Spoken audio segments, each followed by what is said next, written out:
What's up mga part? Kanamiton na umaga. So tuturuan ko kayo ngayon kung paano makatipid ng live foods.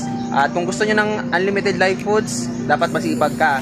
At gagastos ka lang ng isang beses. Magkano ba yung starter pack na yun ng Magnadap niya? Dito kasi sa amin, starter pack na Magnadap niya is 100 pesos. So pag nakabili ka nun, sundin mo lang yung tips na to at magkakaroon ka ng unlimited live foods. So ito, tingnan nyo yung easy step. Let's go! So ito, mga part, yung first step kung paano mag-culture ng Magnadap niya. So kailangan nyo muna ng paglalagyan, di ba? Ayan. Second, syempre, kukuha kayo ng green water. So kukuha tayo ng green water. Ayan. Dito tayo kukuha ng mga green water para mabilis maparami natin yung Magnadap niya. Kasi yung green water na to is pagkain dito ng Magnadap niya sa mga katipid kayo. Kung wala kayong green water, gamitan nyo ng spirulina powder. Ayun, pwede nyo pakainin. Pero kung ayaw nyo nang magastos, hanap na kayo ng green water.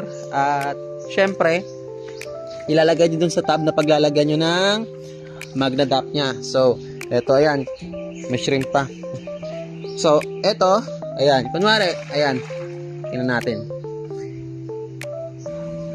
At yan, napuno ko na ng green water. So, yung next natin is Magnadap niya. Kunwari, wala kayong stock na Magnadap niya at bibili kayo, ganito yung gagawin nyo.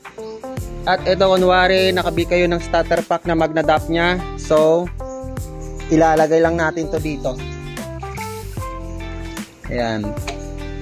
Hayaan nyo lang dyan. Ayan. Ilagay nyo lang dyan. Dadami na yan, promise. Ilalagay nyo lang ng ganyan. Wala kayong gagasusin ng live foods.